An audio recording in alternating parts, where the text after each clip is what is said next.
Have you ever wondered as you're reading through your Bible, what's the deal with Jesus's apocalyptic prophecy in Matthew 24? This is a prophecy of Jesus that I think bothers a lot of Christians. It's difficult to understand. And one of the part of the reason that it bothers people, I think, is because at face value, if you read it a certain way, it seems to suggest that Jesus has predicted his second coming during the lifetime of the apostles, during the lifetime of his own disciples. And this is obviously a huge problem because as Christians living today, we can see that didn't happen. And so as we're reading through Matthew and we're reading through Mark and Luke, the same stories in all three, we might feel a little worried about this. We might feel some anxiety and we might wonder, did Jesus get this prophecy wrong? Now, I started thinking about this again. This is a passage that I've studied over and over and over again, but I started thinking about it again whenever I recently watched a debate between Mike Winger and Timothy Woodcock. I like Mike Winger a lot, but I didn't feel like the video really delved into um, the issues very well. I didn't feel like either of their arguments were very good, and I didn't really agree with either of them. So I thought I would give it a shot, and I'll let you be the judge as to whether or not I did that any better. Uh, but I wanted to point out first, what are some of the issues that are going on in this text? One of the things that we don't often think about whenever we're listening to debates on YouTube, we're listening to podcasts, we're listening to scholars talk about these things. A lot of times, um, the interpretation that we're offered that particular interpretation because you have all these other theological doctrines in the background that hinge on a particular passage. Now, we're all aware that we're biased, but we're not necessarily always aware of our biases individually. And sometimes you can kind of work behind the scenes in determining how we're reading a particular passage, and especially one like Matthew 24, where you have a lot of big theological doctrinal things that a lot of people at least think hinge on this particular passage. So we want to be aware of that. Um, we want to be aware of that as we're going in and just be honest with ourselves. I might not want to read the passage in this particular way, not because I don't necessarily see that in the passage, but because I think if I read it that way, that's going to affect what I believe in these other areas. So one of the obvious ones, right, is how we read this passage is going to affect our eschatology. If you don't know what that means, eschatology is a big fancy theology word, which just means the study of the end things, right? The last days, the end times. It seems pretty obvious. If we're reading this to be about the end times, then some of our doctrine of the end times is going to be affected by this passage. Some people, though, press against that, and I'm one of them. I'll just be upfront with that. I think that most of the passage is actually talking about the fall of Jerusalem in 70 A.D. If you're not in agreement with me on that, that's okay. We can agree to disagree, but I hope you'll at least keep an open mind as we go throughout this video, and maybe you'll kind of see why I'm thinking what I'm thinking about this passage. But people that think hold that kind of view about the passage. They think that it's all about something that happened in the past, or at least mostly about something that happened in the past. Um, that's going to have different repercussions, different implications for their eschatology. It might mean that they lose some doctrines because they don't see them supported by this passage, or it might mean that they're able to think differently about this passage just because they don't see this particular passage in Matthew 24 as speaking about the end times. Now, I'm not fully in that camp. I'll preface for that as well. I think at least part of it is talking about eschatology, the return of Christ, and we'll get there here in a moment. But that's just something to keep in mind, that some of these debates use this passage, and it's featured very heavily in those kind of theological debates and those theological positions. And so how we think about this passage is affected by that and affects that. It's kind of paradoxical, right? They affect one another. The other thing to think about are these other two issues that are very closely tied together. The first one is the nature of prophecy. There's this question that is brought up by the passage and brought up by people in these two different camps, the ones that think that it's talking all about the end times and those that think that it's all already happened. It's just this question of who is the prophecy for? When we read the Bible and we read these prophecies, Are they prophecies intended for the original audience, meaning the people Jesus was speaking to, or at the very least, the people that Matthew, Mark, and Luke are writing to? Or are these prophecies intended for a future audience, those people at the end times or in our own time, if you think that we're getting close to that? We'll talk more about that here in a moment too. All right, who is the prophecy for? Is it for the original audience or later audience? And this actually brings up a third closely related issue, and that's the dating of the Gospels. And this is one that a lot of normal in the pew Christians don't really think about, is how this would affect the dating of the Gospel. But one of the reasons that this has been debated in the past, at least, is because people assume that if this passage is talking about the fall of Jerusalem in 70 AD, then that could be an argument that the Gospels were actually written later rather than earlier. And let me explain why someone might think that. It's based on this assumption that the Gospel authors, for them to have written in detail about the fall of Jerusalem, which happens in 70 AD, for them to have written in detail about that, they would have had to have witnessed it, right? And so that means that if they're writing in detail about the fall of Jerusalem in 70 AD, then they must have written the Gospels after the fall of Jerusalem, or else they wouldn't know about it. Now you can already see one of the big flaws in that is it has this naturalist assumption, right? That prophecy doesn't really exist. It's not possible for Jesus to have prophesied this before the fall of Jerusalem because prophecy doesn't really exist. Now, as a Christian, I don't believe that. I don't accept that as an argument. And so I don't really think this is as strong an argument as some make it out to be. And I don't really think this passage has as much to do with how we date the Gospels as some would claim, simply because I reject that argument. I don't agree that prophecy isn't real. Now, there are certainly many other reasons why scholars date the Gospels later rather than earlier. That's a whole debate for another time, and not one that I'm really interested in getting into in this video today. But it really does go back to this debate here on the dating of the Gospels. And I think that is, at least subconsciously, why a lot of people like to argue against the prophecy being about the fall of Jerusalem. So with that in mind, let's kind of look at some of the context, the narrative context of this passage. And I want to start off just by noting that this passage does occur, it shows up in all three of the synoptic gospels, in Matthew, Mark, and Luke, right? All three of them. So let's just pull up here a comparison of our gospels, and I'll kind of walk us through this. So it shows up in all three gospels, and we'll notice as you read all three gospels and you read this passage in each one, it's slightly different. Some of these differences are kind of important, some of them not so much. A lot of it just comes down to historiography and what's important to these biblical authors and what isn't. But I think if we're looking closely here, we'll see a couple of details that stand out that might affect how we interpret this passage in different ones. So this shows up in Matthew 24, in Mark 13, and in Luke 21, in all three of those places. And so let's look at some of these differences. First thing we'll notice as we're reading through Matthew and Mark. Matthew and Mark are pretty explicit that Jesus is talking to his disciples. In fact, in the Gospel of Matthew, this part of the passage, this part of the Gospel, is after Jesus, right soon after Jesus has made this radical shift, where for the first part of his ministry, he's teaching in public, right? He's teaching to these big crowds, he's performing miracles in front of crowds, and then suddenly there's a shift halfway through the gospel where Jesus is no longer teaching in public. He's teaching in private, specifically to his disciples.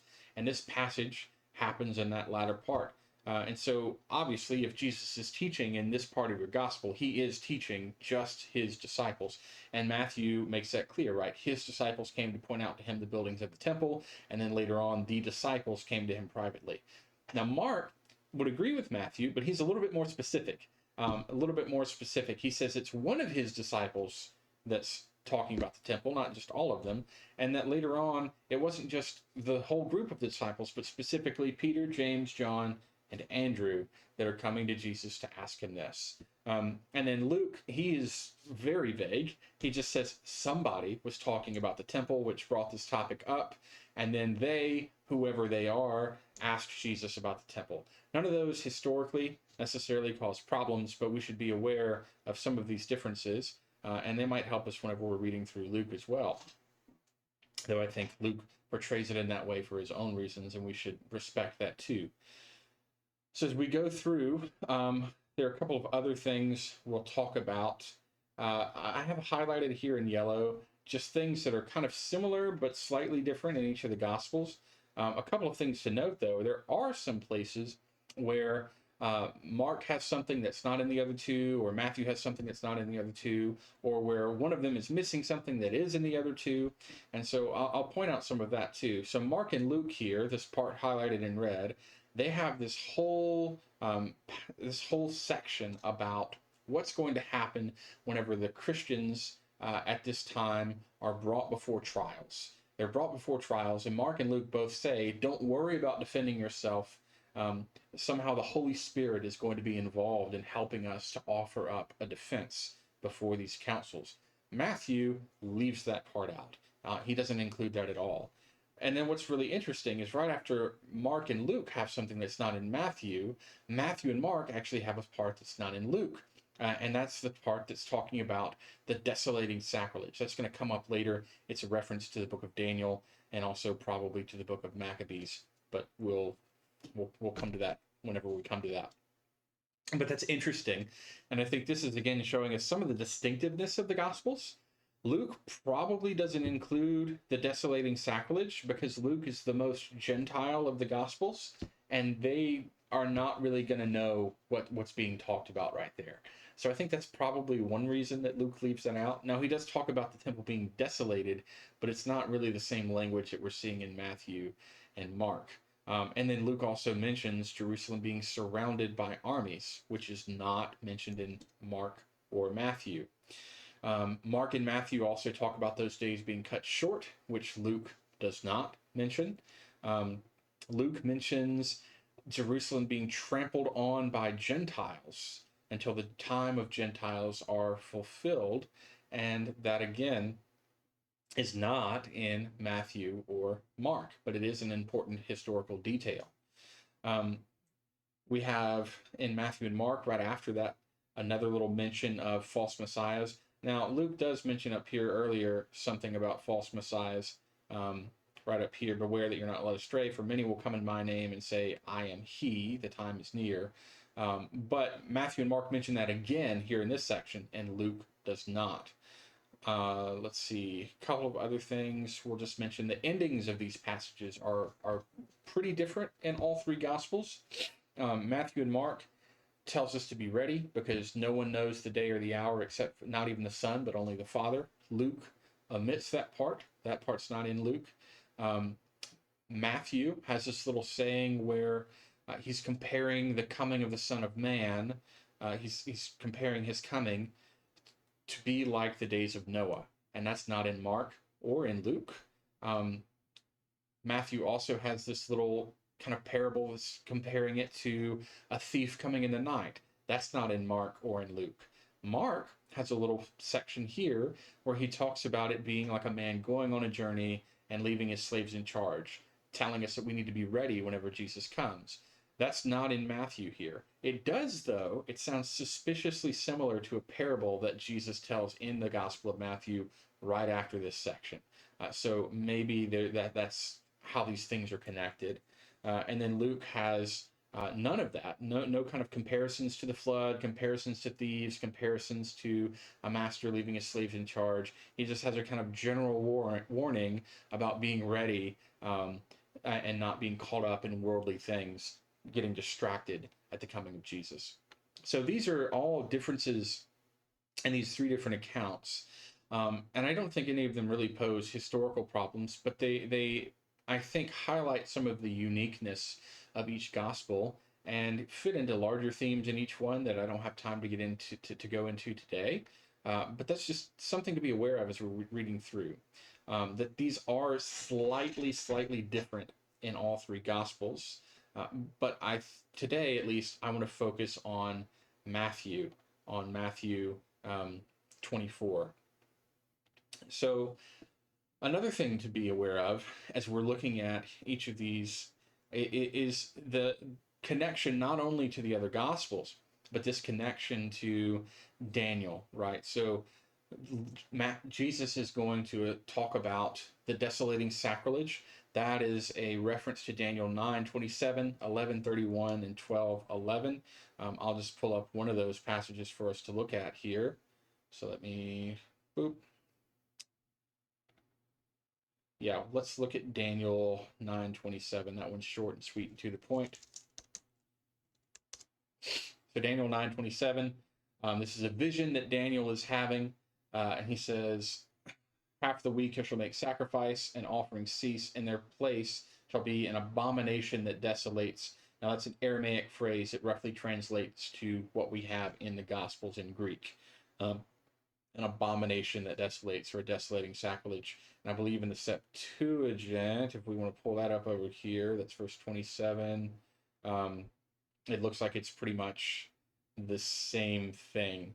I can actually pull this up, an English translation of the Septuagint, so that you can see that I'm not just making this up.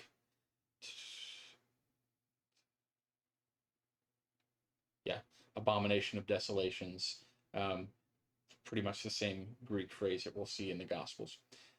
Another interesting connection here is a similar phrase that we find in First Maccabees. Now, if you don't know about First Maccabees, Protestants at least don't consider this part of the canon. I'm Protestant, that includes me.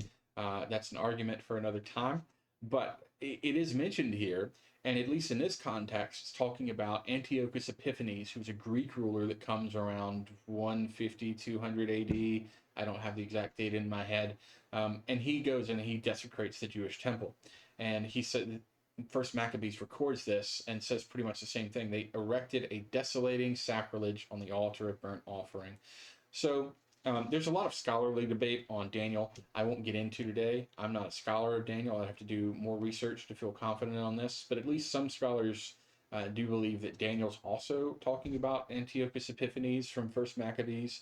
But whether he is or isn't, we can at least agree that all three of these passages, the passage in Matthew, the passage in Maccabees, and the passage in Daniel, seem to be connected in talking about a desolation of the temple, right? That somehow the temple is going to be desecrated, its altar will be desecrated. So we have this going on.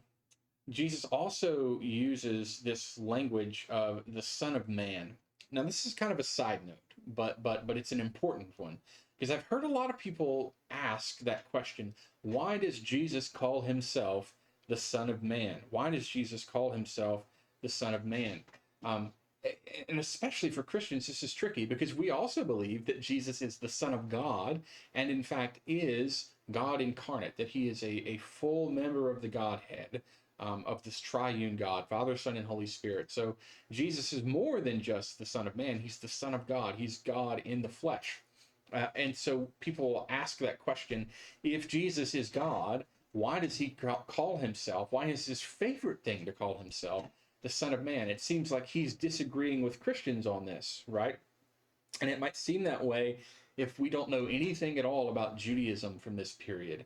But this is important to understand. Jesus calls himself the Son of Man because of the theology associated with that title in his own time period. And the theology associated with that title sees the Son of Man as being a heavenly figure. And so this starts off, actually, again, in the book of Daniel. So if we look at Daniel chapter 7, verse 13, and I'll pull that up for us again. This is Daniel prophesying.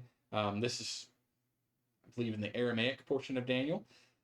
He says, I saw one like a human being, which in Aramaic, I'll pull that up for us over here. I saw one like a human being. That is a son of man in Aramaic. Let me find it over here. Kabar Enosh, like a son of man. The exact same phrase that we see all over the gospel. So I saw one like a son of man, which is a fancy Hebrew way of saying a human being, coming with the clouds of heaven. And that's going to come up again too, right? Coming with the clouds. He came to the Ancient One and was presented before him. To him was given dominion and glory and kingship. That's also going to come up at the very end of the gospel, and I think has something really closely connected to our current passage, Matthew 24, that all peoples, nations, and languages should serve him. Again, really, really important. His dominion is an everlasting dominion that shall not pass away, and his kingship is one that shall never be destroyed. So this is basically something that develops in Judaism, because Jewish people hearing this prophecy from Daniel, I saw one like a son of man coming on the clouds, and he came up to God, and he was given all the glory and dominion of the kingship. Everyone worshiped him, and he ruled forever and ever. That doesn't sound like just a son of man, right? That sounds like whatever. And Daniel importantly says, like a son of man. He appeared like a son of man, but he seems to be doing all the things we would expect God to do. So that raises some questions for Jewish people, and they begin discussing this. And you can see all throughout Jewish literature them discussing this figure in Daniel, the Son of Man figure, and they are not talking about him as if he were just a human. And so I'll show you one instance of this. This is in the book of Enoch, First Enoch 48. This is a Jew. If you don't know about the book of Enoch, it's not actually written by Enoch. People like to think that it is because it's got the name, but it's definitely not.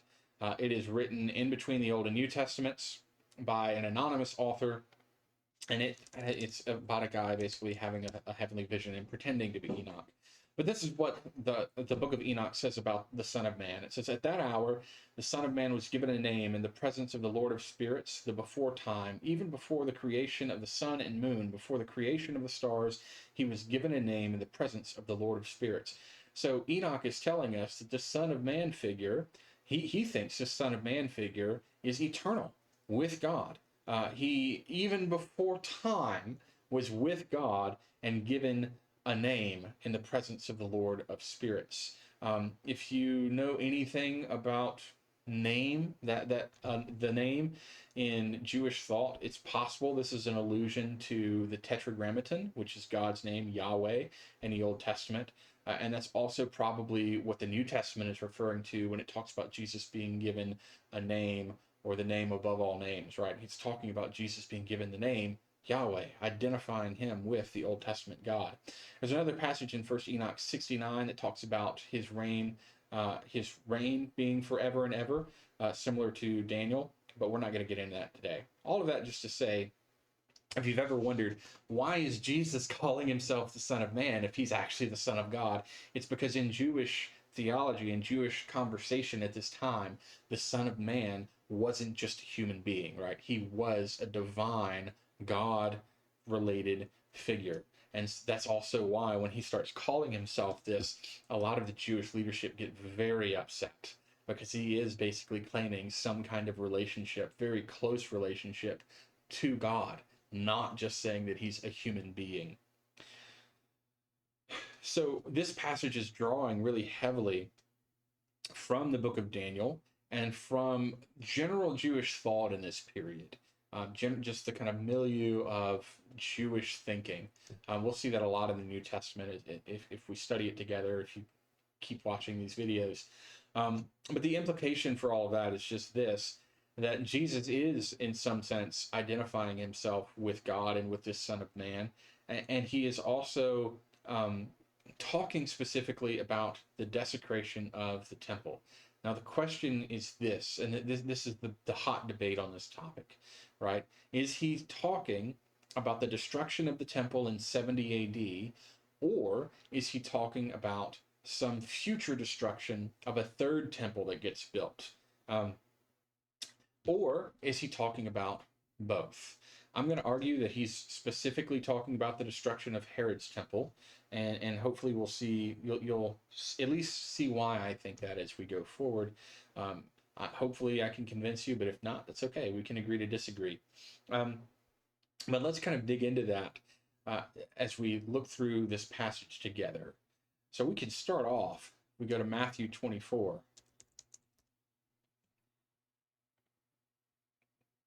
We can start off just by looking at these first few verses. And this is the whole context of this passage.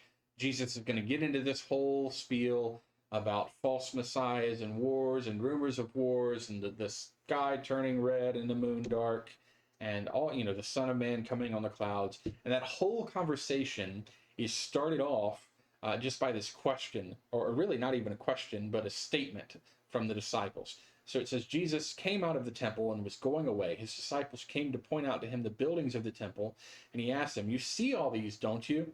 Truly I tell you, not one stone will be left upon another. All will be thrown down." So a little bit of historical context here. This part is, without a doubt, talking about the temple of Herod, the temple in Jerusalem. And so, I want to show you here what that temple looks like. This is Herod's temple. This is the temple that was around in Jesus' day in Jerusalem. It's called Herod's temple because Herod is the one that built most of it. So if you don't know your Bible history really well, let's do a quick recap, right? After King David, his son Solomon builds the first temple in Jerusalem, dedicates it to God, and after a few years, the Israelites stop being faithful to God. So God sends the nation of Babylon in your Old Testament to destroy that temple and to lead the Israelites into exile. So that first temple of Solomon doesn't exist anymore in Jesus' day. It has long been destroyed. But fortunately, God brings the Israelites out of exile back to their homeland, back to Jerusalem. And in the books of Ezra and Nehemiah, we get a story of them rebuilding the second temple, right? They build the temple again. But that temple is not nearly as big and glorious and magnificent as Solomon's. And if you can see my cursor here, this little structure here in the center, that's all there was. That's pretty much it. Whenever Ezra and Nehemiah rebuilt it. And so it's not huge, it's not really impressive. Whenever Herod the Great comes on the scene, however, he starts this huge building project where he's going to add on to the temple. And that building project goes from the beginning of the reign of King Herod all the way up to around 60 AD. So it's being added on to and remodeled, basically, all the way through the life of Jesus and even after the life of Jesus. And so it is so magnificent and so wonderful and so glorious that it is considered at this period one of the wonders of the world. Even the Romans and the Greeks that don't really care, some of them are kind of suspicious of Jewish religion, they at least are fascinated with the temple in Jerusalem. They think it's just amazing, it's beautiful, it's wonderful, it's great. And so it really is, whenever they're coming out or they're passing by the temple, it is a sight to behold. It is a sight to behold. So it's no wonder then that the disciples are talking about it. Another thing to note, though, about temples in the ancient world, and this is going to become important later on as we're talking about Matthew 24, temples are not just a religious building. They are certainly a religious building, but they're not just that in the ancient world. And we need to get that out of our head, because a lot of times when we hear that word temple today, we kind of think immediately in terms of a church, right? And so we think this primarily is where people go to church, right? It's where you go make your sacrifices, you worship God, and then you go home. Temples do way more than that in the ancient world. One of the other things that they can do, for example, they're a treasury. That's where a lot of nations will store all of their treasure, all of their gold, all their silver, their jewelry, that kind of, the big, fancy, expensive stuff. You can see this in the Old Testament too, right? With David and Solomon both filling the temple up with treasure. Now, they do it to excess, right? But the sin there, I don't think, it's not that they put treasure in the temple. It's that they were excessive about the amount of treasure that they hoarded up. Temples just were treasuries back then.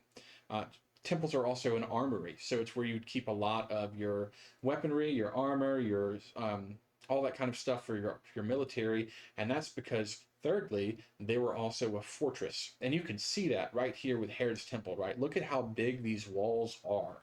This temple is built to withstand a siege. It's the inner sanctum of the city, where if the enemies were to break the outer walls, everyone would rush into the temple for protection to hunker down. And so, on top of it being full of treasure and armor, it also has its own water supply and a huge store of food so that you could wait out the siege. And it's also got weaponry in there so that you can fight off enemies from around your walls. So this temple is really also a fortress.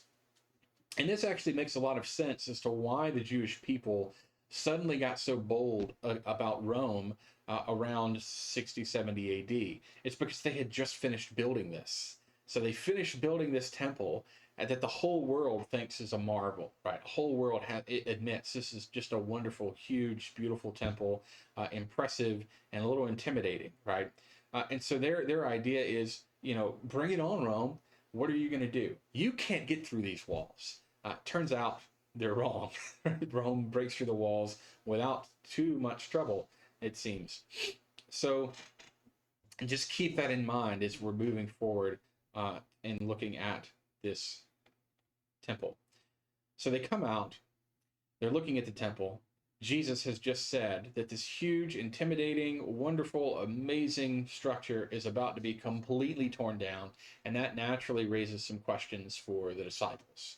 Right? And so they ask him these questions while they're sitting on the Mount of Olives, still just outside of Jerusalem, in view of this huge, magnificent temple. And they say, when will this be? And what will be the sign of your coming and of the end of the age? And those are technically three questions, right? When will this be? Meaning the destruction of that temple. What else could that refer to?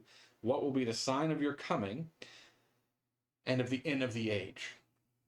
So they're assuming that if this temple gets destroyed, that will have to be the end of the world, right? What else could it be? If that huge, amazing temple is torn to the ground, it has to be the end of the world. And so they're asking Jesus to clarify what he means by this. So already, just in the question of the disciples, we can see the thing that we're talking about, the topic of discussion is Herod's temple. And that doesn't necessarily mean that Jesus couldn't have changed the topic and started talking about the future, but at least at the beginning of the conversation, the disciples are asking us, what's the deal with Herod's temple being destroyed? And so then Jesus is going to get through, and he's going to start discussing this with them, right? So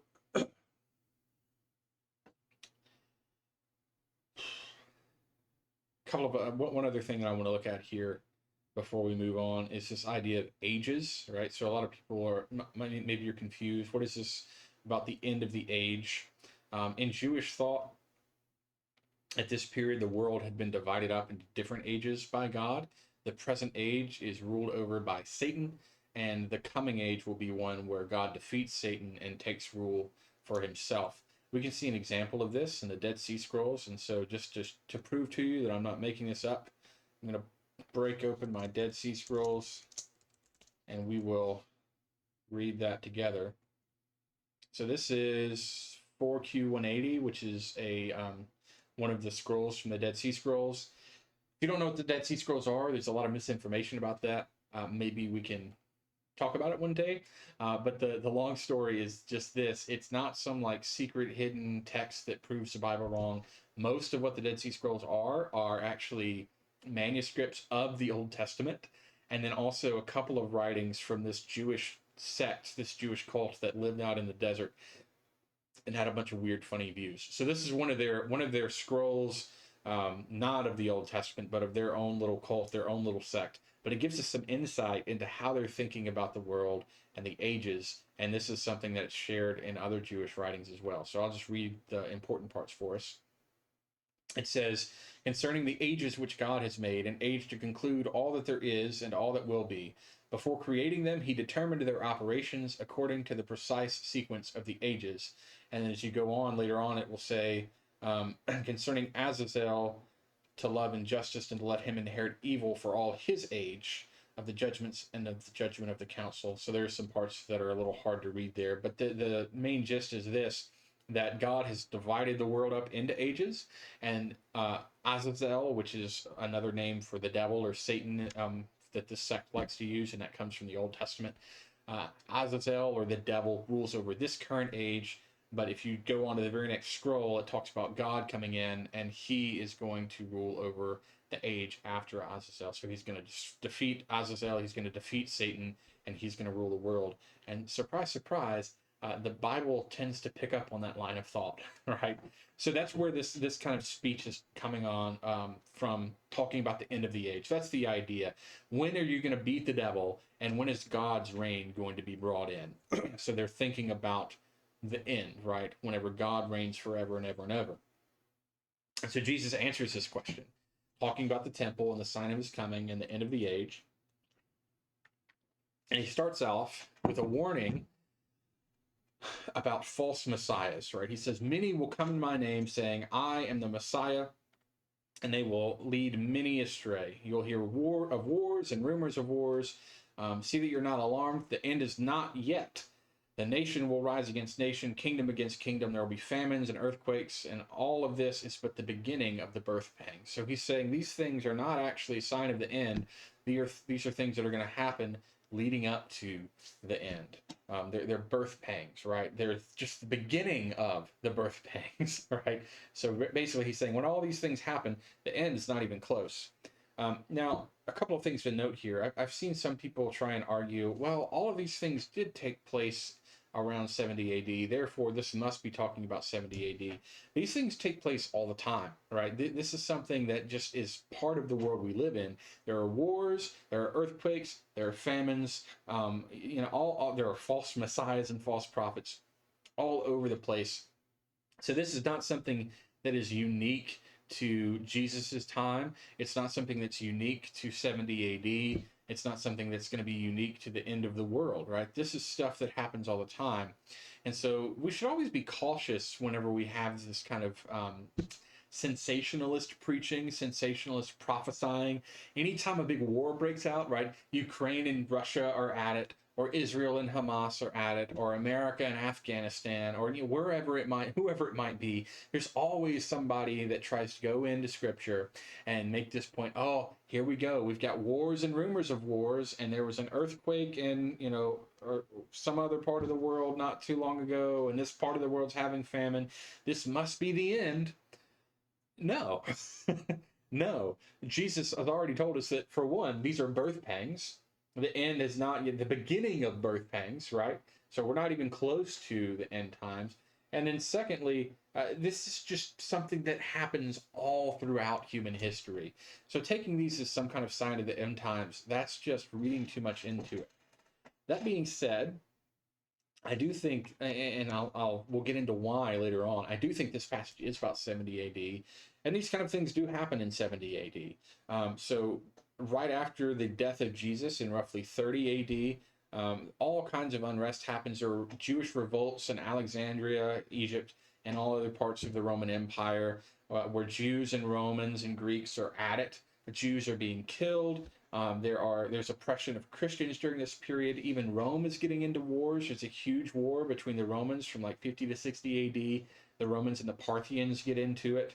The Parthians are like their arch nemesis.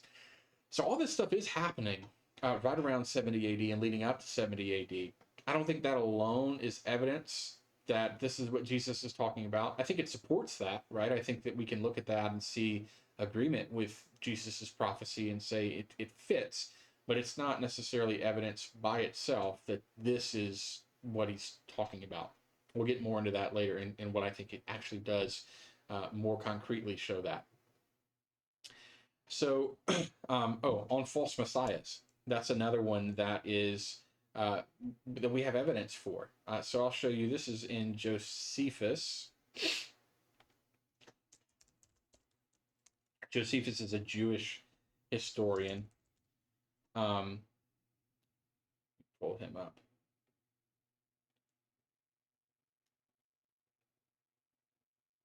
So Josephus is a Jewish historian that writes about the fall of Jerusalem in 70 AD. And you can see here on your screen, I've got this pulled up for us, that section highlighted in blue. This is in the War of the Jews 6-85, if you've got a copy of Josephus just laying around. He says, a false prophet was the occasion of these people's destruction, who had made a public proclamation in the city that very day that God commanded them to get up upon the temple, and that there they should receive miraculous signs of their deliverance. Now there was then a great number of false prophets suborned by the tyrants to impose upon the people, who denounced this to them, that they should wait for deliverance from God, and this was in order to keep them from deserting, and that they might be buoyed up above fear and care by such hopes. Now, a man that is in adversity does easily comply with such promises, for when such a seducer makes him believe that he shall be delivered from those miseries which oppress him, then it is that the patient is full of hopes of such deliverance. So, a couple of things to note here. Josephus doesn't explicitly call these people false messiahs, but that is kind of, from the context, the implication that we get. He's writing to Gentiles. Most Gentiles don't know what a Messiah is, so he's not going to use that language. But prophets were well known even in the Greek world. The Greeks had their own prophets in all their different temples. But just going off of the political and military aspirations of these people that he's talking about in other parts of his book, we can kind of safely assume they're setting themselves up as messianic figures. It's also well known at this time that that's what the Messiah was expected to be like. And so we can look at a number of different false messiahs that show up all over this period in history, before Jesus, after Jesus. They kind of culminate in this guy Bar Kokhba. So Bar Kokhba led a revolt in about 150 AD against Rome. So they tried in 70 AD and failed, and Bar Kokhba said, well, don't worry, I'm the real Messiah, and we're going to succeed this time. And they did not. And so after the Bar Kokhba revolt, the Jews are just absolutely crushed. And that's when Jews kind of stop talking about the Messiah. They don't want to hear anything about the Messiah after that. They've been burned too many times with false messiahs claiming to be the military leader that's going to kick butt, defeat Rome, and make Jerusalem great again. So they stop buying into that. But they are very common in this period. And something we should note, you'll often hear that, right? That the Messiah, the Jews are expecting a military Messiah. And that's true. But we should also be aware there's a diversity of opinions on messiahs at this time. And so Enoch, we've already seen, he talks about the Son of Man. The Son of Man's kind of associated with the Messiah at this period, at this point, from some Jews. And he's expecting a kind of heavenly Messiah, right? That's not true of all Jews, but obviously it's true of some Jews in this period.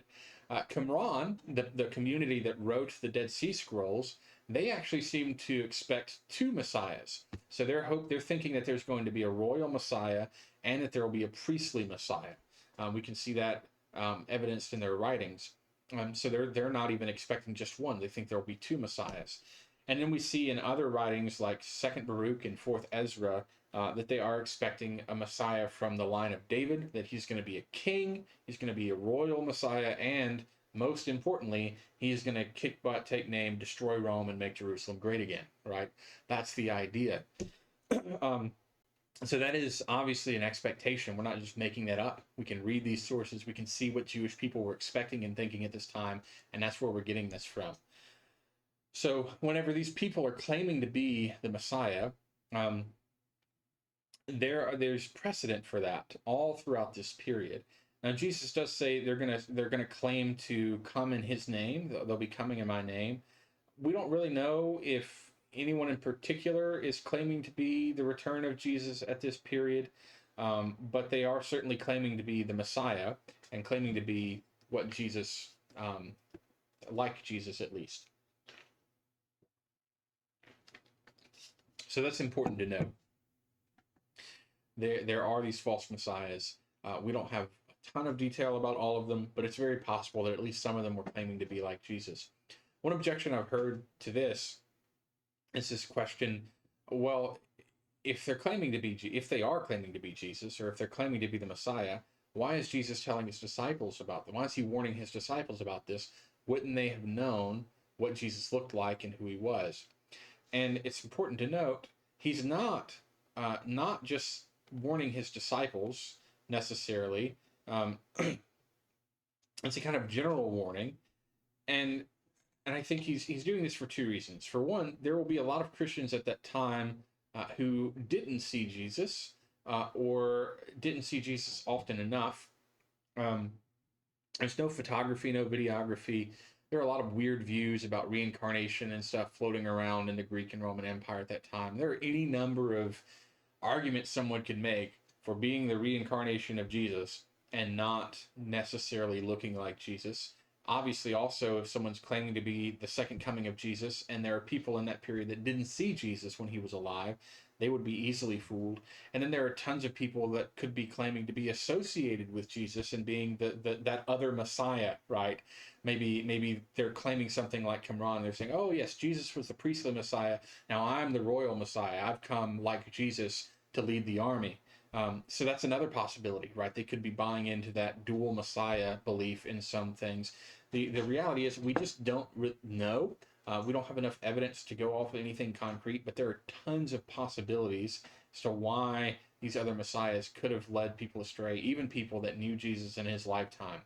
And then there are, of course, there's always the possibility that they could just not believe in Jesus anymore at that time and be easily fooled by anyone claiming to be the kind of Messiah they were hoping Jesus would be, and obviously he was not. He was not the military kick butt, take name, kill all my enemies Messiah, right? He actually dies rather than kills. So huge subversion of expectation. So all of this to say, Jesus doesn't come into a peaceful time in history. Rome and Judea are already very, very tumultuous during his own lifetime, but even after his death, these things keep happening. It keeps getting worse, leading up to the destruction of Jerusalem in 70 AD. We keep going in Matthew 9. Jesus is now going to talk about people being tortured and put to death because of his name. Now, this is where I really think the futurists that think this is talking about some future far off event really miss the boat, because Jesus is still using, very importantly, this second person pronoun, you. They will hand you over to be tortured and will put you to death. And you will be hated by all nations because of my name, and many will fall away, so on and so forth, right? And he's also making that same warning about the false prophets, right? Beware that no one leads you astray. And we have to ask the question, who is the you here? Well, if we're just reading scripture, the you is not me, the one reading the text. Jesus is speaking to his disciples, right? Speaking to his disciples. If he had meant to talk about us, or about some future generation that's suffering a destruction of the temple far in the future, different than the one that happened in 70 AD, he very easily could have used a third person pronoun or some other way of speaking, right? People at that time will be led astray and need to watch out, or, people at that time will see false prophets. People at that time, my followers at that time, Christians at that time, so on, will be handed over to tortured. But instead, he says, you, speaking to the disciples. I think that's fairly strong evidence that what Jesus is speaking about is something that happens in the lifetime of the disciples. We'll say more on that here in a little bit. But that is an important thing to note. They will hand you over to be tortured and you'll be put to death. Of course, we know from church history, from other Christians writing after the fact, and even from the book of Acts a little bit, Christians are persecuted during this time period. And it seems like at least some, if not all of the disciples, were put to death, led away to be tortured, put on trial by the Romans and by the Jewish people after Jesus' death, leading up to the destruction of Jerusalem. Paul and Peter are both reportedly killed by Nero in Rome right around, I think, 67, 68 AD, just before the destruction of Jerusalem. So that historically, again, is another thing that happens. If these things are taking place during the lifetime of the disciples, then they will, then it can't be talking about something far, far, far distant in the future. Jesus then ends this little section After he gets done warning about more false prophets and warning about us being about some of his followers being turned over for torture, he says this good news of the kingdom will be proclaimed throughout the world as a testimony to all the nations, and then the end will come. Okay, so the end comes, Jesus says, after the good news of the kingdom is proclaimed throughout the world. Presumably also after the torture and the persecution of his disciples, and supposedly after all these rumors of wars and false messiahs and all of that kind of thing, right? So we've got this period of tumult, this period of trial and suffering that's taking place. And then after all of that happens, the gospel is going to be proclaimed throughout the world. And after the gospel is proclaimed throughout the world, then the end will come. Then the end will come. So he's not necessarily saying that what he's been talking about so far is a description of the end. These things precede the end, right? They precede the end. And he doesn't say exactly how long the time span is between those. It could be, very shortly after these things happen, the gospel will spread and then the end will come. Or it could be, it will take a while for the gospel to spread to the end of the world. And whenever that happens, sometime distant future, then the end will come. It seems to me that it's that latter option because the end hasn't come yet. And then he goes back, and here's where things get really tricky for us. He's just talked about the end coming. He's just talked about the spread of the gospel. And then he goes to that Daniel allusion and talks about the desolating sacrilege. And this, I think, this is maybe why a lot of people assume that this part is talking about a future temple. And I'll explain why I don't think that's the case. But it is easy to see why some people would argue that, right? Jesus has just mentioned the end coming, and then he starts talking about the desolating sacrilege. So we might assume that desolating sacrilege happens at the end. I don't think that's the case, though, for a couple of reasons. For one, Jesus is actually going to repeat a number of the same warnings that we saw before, talking about false messiahs and wars and rumors of wars and that kind of thing. And that seems to suggest to me that these two things might be the same event. He's just giving us more detail about that event he was talking about before. There are a couple of other things here to take note of as well. For one, the desolating sacrilege, that's an obvious allusion to the destruction of the temple. And it just so happens that shortly after all of the kinds of things Jesus has already finished talking about historically, the temple was destroyed, right? After wars and rumors of wars, after earthquakes and famines, after the disciples were persecuted and tortured, then there is, roughly around that period, the destruction of the temple as well. So I think this is not necessarily... I don't think Jesus is necessarily talking about the end here. We don't have to make that assumption. But one other thing, or a couple of other things that make me think that this is not talking about the end time, is this little phrase right here. Well, some other things too, but this little phrase here, the vultures will gather. The vultures will gather. Now that word in Greek, vultures, huetu, if you learned Greek somewhere else, you might think that I'm mispronouncing it. I'm not. I just use a different pronunciation system. It's a whole thing that I don't want to get into today, but I do know how to read Greek. So vultures, etu, or eetoi, if you learned it the other way, it can also be translated as eagles. Eagles. Where the corpse is, the eagles will gather. And that's important because eetoi, or eetu, eagles, are the symbol for Rome. It's what they fly on all of their banners whenever they march out with the military. And we might think back to that passage in Luke that's not in Mark or Matthew, where Luke talks about the city of Jerusalem being surrounded by armies. And I think Matthew's drawing on that and talking about it symbolically. He's saying the vultures will gather on the corpses just like the eagles of Rome gather on the corpse of Jerusalem as they surround the city. So I think that's an allusion to the Roman army right there. when all the eagles are outside on the banners of the Romans surrounding the city of Jerusalem. We'll get more into why I don't think this is the end times here in just a moment. It has to do with Greek grammar, and I promise I won't bore you too much with that.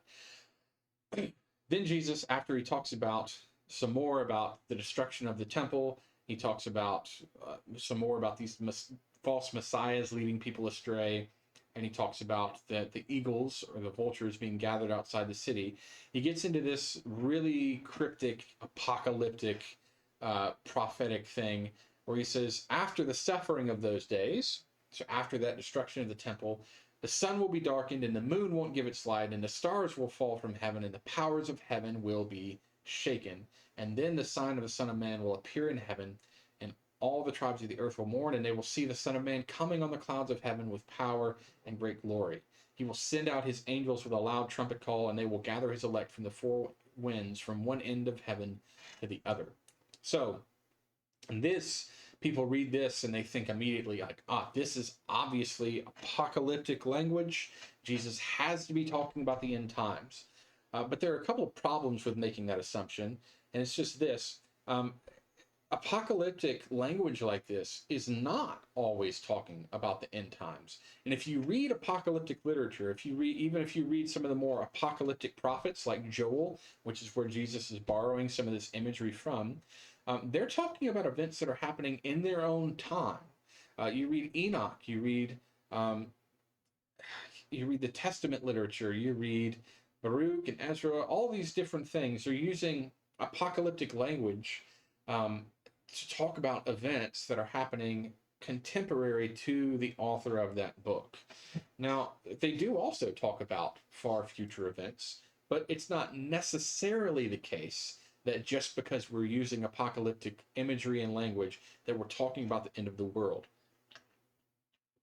They can do both.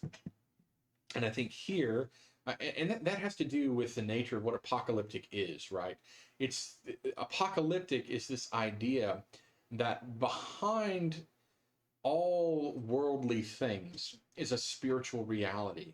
And whenever we read apocalyptic literature, we read apocalyptic prophecy like this, what the prophet is doing, what the author is doing, is they're pulling back the curtain, so to speak, so that we can see and understand the spiritual, heavenly realities behind the earthly, human realities.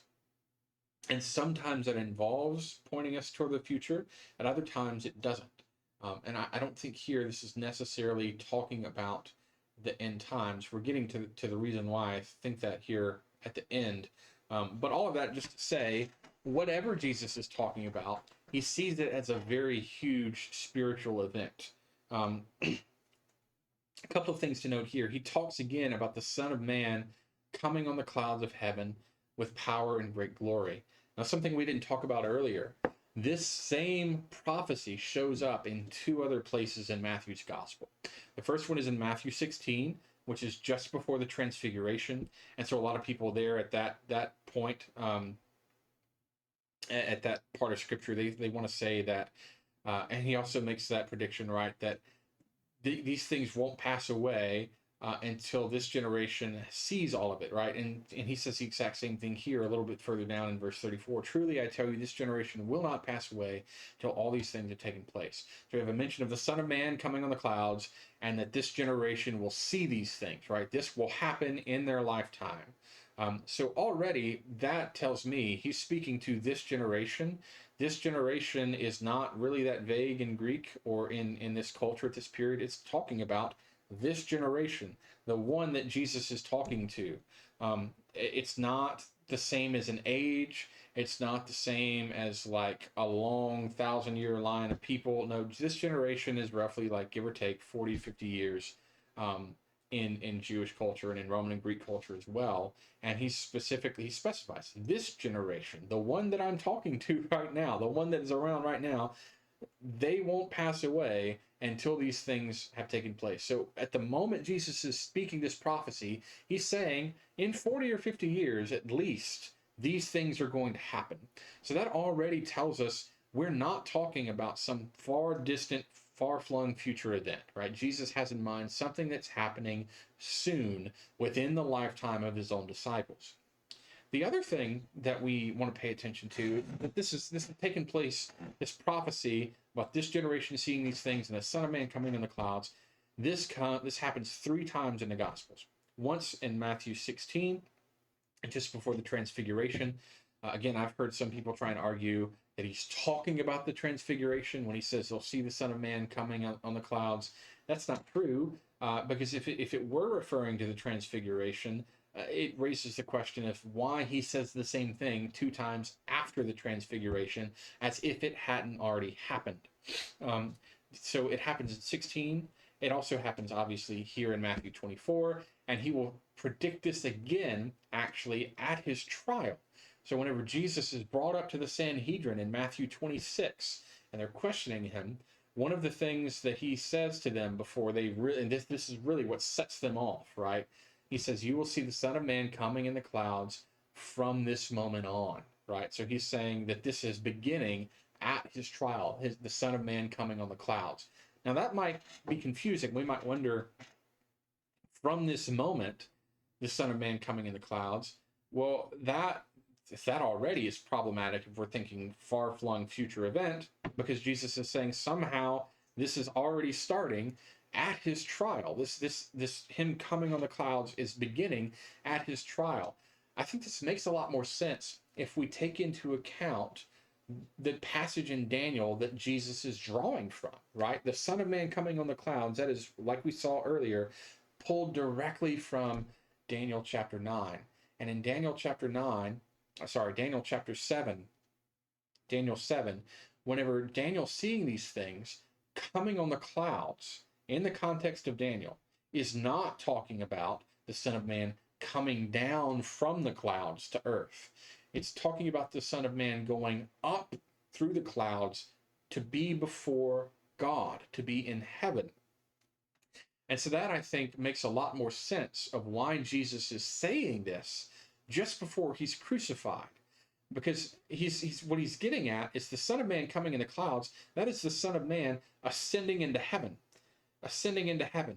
And at his trial, Jesus is saying, now I'm on my journey, right? You're going to lift me up on the cross, and in 3 days I'll be lifted up out of the grave and ascend into heaven. I'm on my way up through the clouds, beginning at this very moment. And so I think that is a reference not to Jesus coming back, but to Jesus ascending to be with God the Father. And that is pretty evident whenever we take into consideration what Daniel is saying and when Jesus makes these predictions in the Gospels themselves. And so that raises this question then about the disciples' own question, right? What will be the sign of your coming? And then we have to ask, well, if this passage is talking about Jesus going to heaven, the ascension, is there anything in here about the second coming when he comes back? The answer is yes. Actually, that word the disciples use when they ask Jesus about his coming is different from the word in Greek that he's using here when he talks about the Son of Man coming on the clouds. This gets obscured in English, but here's the short story of it. In Greek, this word right here, the Son of Man coming on the clouds, let me see if I can pull it up here, is from the Greek erchomai. Erchomai or erchomai, if you use Erasmian. Erchomai is kind of just a general term for moving, right? It doesn't specify if you're coming or going, just that you're moving in some general direction from point A to point B, right? It could be coming, could be going. We have to determine that from context. The question the disciples asked, though, isn't about that, because that's just a normal word with no special meaning. They ask him specifically about his parousia. And we'll see that here in the Greek. I'll highlight it for us if you can see that on your screen. Parousia. Parousia is a different Greek word. It's a noun, not a verb like erchomai. And it has certain political and cultural connotations. It's not just coming like we think of, coming somewhere. It's more like an arrival, a celebrated event, right? This is whenever a high political ranking official comes to town And there's this big event, this celebration, because we have this honored, esteemed guest coming into the city, coming into the city. And that's really, it's especially associated, by the way, with Caesar, especially with Caesar visiting a place or coming into Rome to take the throne.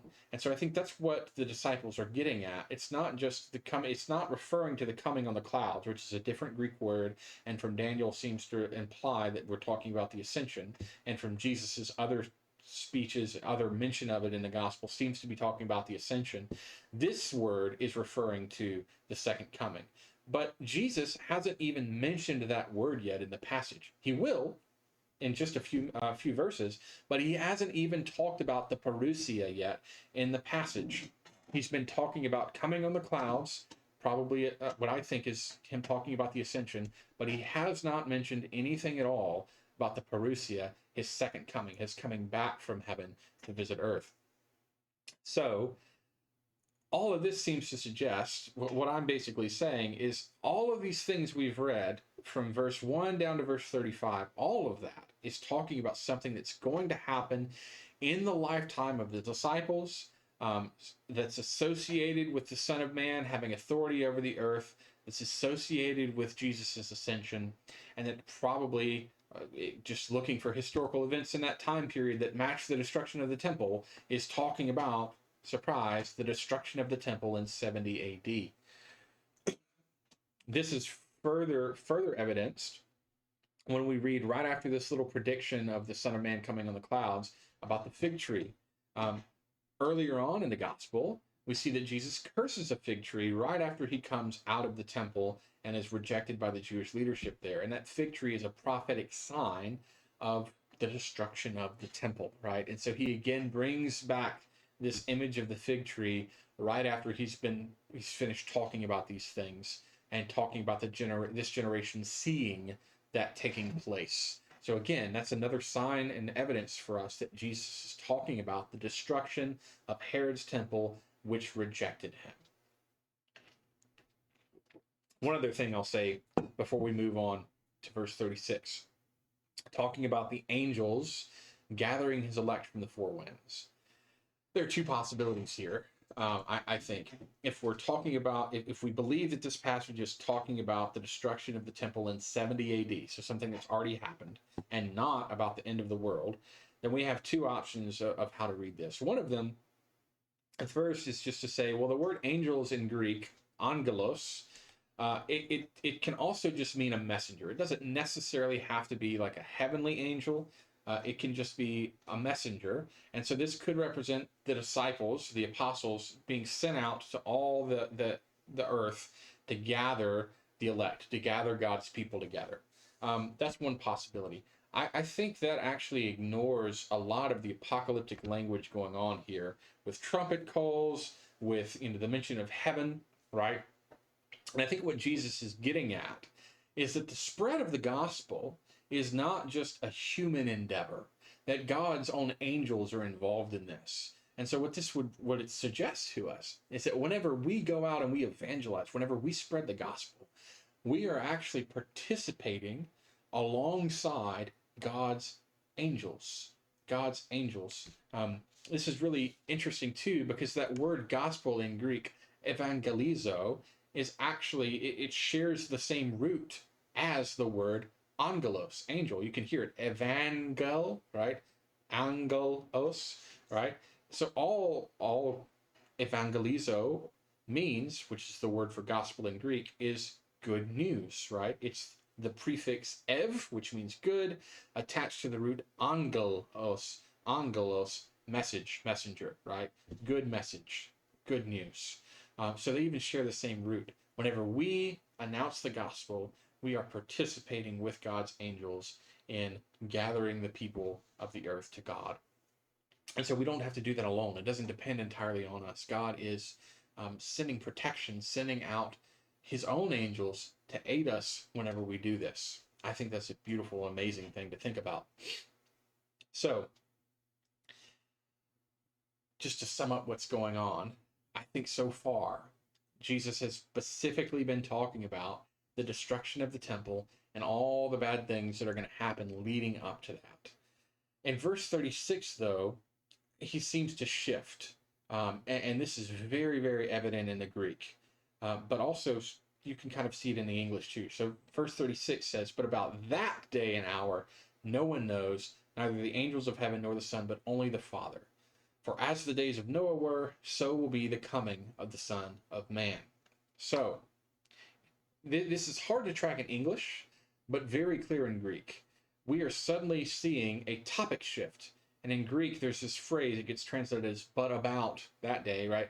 But in Greek, it's peride. Peride is a Greek phrase, a little, like, it's a conjunction and a preposition that are put together at the beginning of a sentence. It's a Greek phrase that tells us we're changing topics now, right? We were talking about this, now we're going to talk about something else, right? So suggesting that everything that comes before this verse is a different topic, a different subject than what we're about to talk about now. And then he says, all right, so what are we shifting topics to? That day and hour. That day and hour, if you've read the Gospels, if you've read Jewish literature, it's a roundabout way of talking about the end, right? The final day, the day of judgment, God's day, the Lord's day, right? And so now he's finally shifting topic to talk about that question of the end of the age, all right? We haven't been talking about that before, but now we are. And I think the Greek is very strong evidence that this is how we should read this passage. This is not what was talked about before. This is a new subject that Jesus is just now turning to.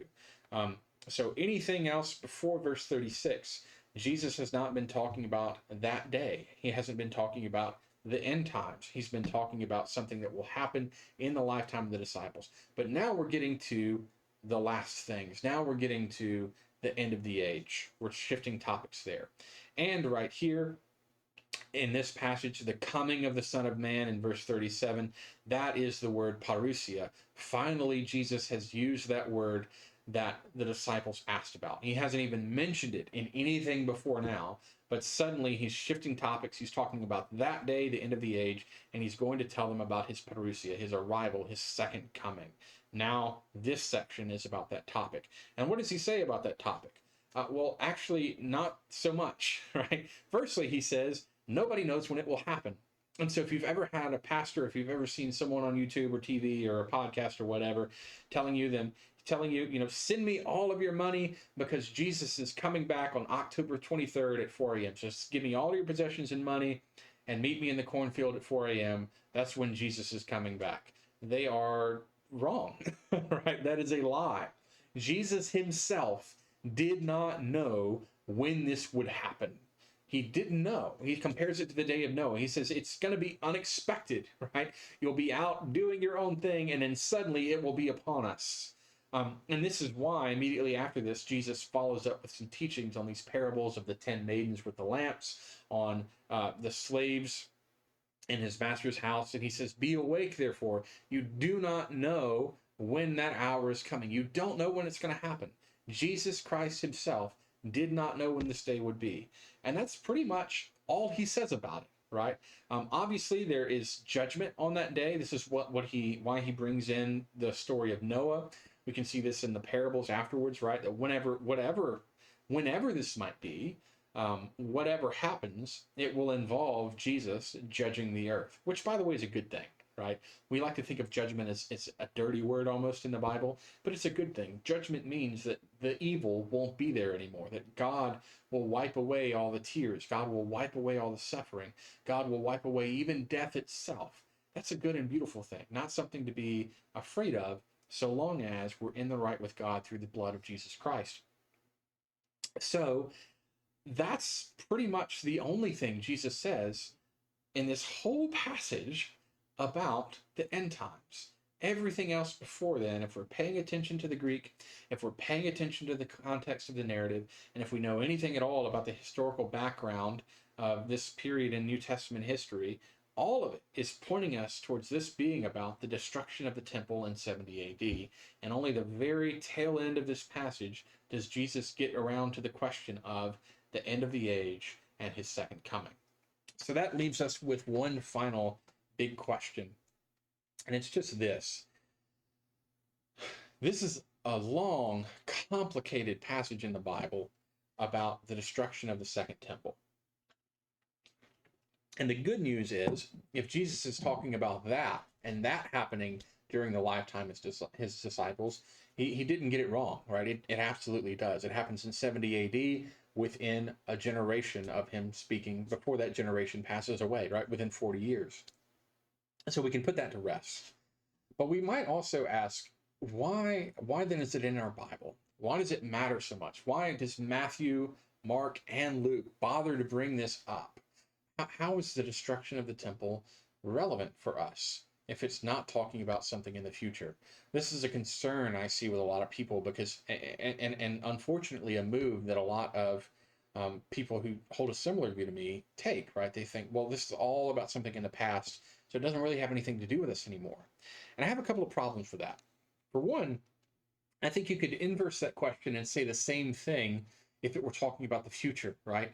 If this is talking about the future, some far off distant thing, well, we're not there yet. So what does it matter for us, right? It doesn't really have any real implication for us if we're not the ones currently living through that. So you could turn that question on its head for the other interpretation too. Secondly, I'll say this. There are tons of things in Scripture that have already happened, that are talking about historical events in the past. But that doesn't make them any less relevant for us. We believe that Scripture is God-breathed. All Scripture is good for teaching and instruction. All Scripture serves the purpose of drawing us closer to God, drawing us closer to salvation through Jesus Christ. And so I think the point of this passage is just this.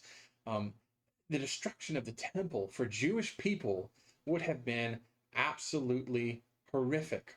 Absolutely horrific. It's one of the most terrible events in Jewish history, period. For Jews at that time, it would have seemed even on the scale of the Holocaust, just to put it in modern terms. And so this is an awful event. And many of the disciples living through it had to have wondered, um, what's the deal, Jesus? Why are you letting this happen to your people? I think this passage prepares Christians, just like the Christians of that time, just like the Christians of that day, prepares us and lets us know that the God we worship, the God of who came to us through Jesus Christ, he doesn't promise that we'll avoid suffering, but he does come to suffer alongside of us. We worship a God who doesn't promise to remove suffering, to remove trials, to remove temptations from us, but he does sit with us through it. He does understand it. He does experience it with us, and he promises us through Jesus Christ that this suffering, that these times of hardship, the horrors in the world, are not ultimately the final. They don't have the final say. Jesus has the final say. And I think that's the point of Matthew 24, that despite the destruction of the temple, despite all the horrors that will take place during that period of history, ultimately it will be Christ that is victorious and not the enemies of God. Ultimately, it will be Christ who has the final say, and not the death and the suffering and the blood, and the torture and the horrors of this world. And I think that's a message we can carry through in day-to-day life. The gospel offers us hope. The gospel offers us a vision to see beyond these current sufferings and to the life that we have in Jesus Christ, the final victory that we have in Jesus Christ. I think that's what's going on in here in this passage. And I hope that whether you agree with me or not, we can at least agree on that Jesus is our hope. Jesus is our vision, the way that we're called to see the world, the way that we're called to see through beyond these present sufferings, and to cling on, to hold on to the hope and the promises that we have in God and through Christ. Well, I hope that this has been helpful for you in some way. Hope you've learned something. Even if I haven't convinced you, I hope that you've at least maybe come to understand this view a little bit better. Leave some comments. Let me know if you have questions or thoughts. I'd love to hear from you. Till next time.